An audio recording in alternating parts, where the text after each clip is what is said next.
Mag-gisa tayo ng pichay. Inuna natin yung tangkay niya.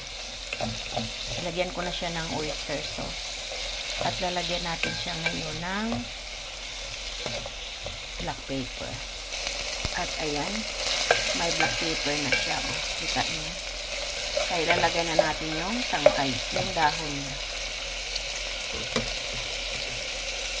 Dahon ng pichay.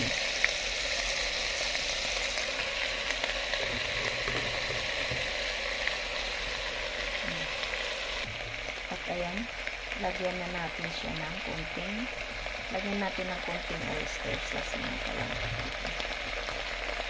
Wala, ang dami. Tatakpan natin.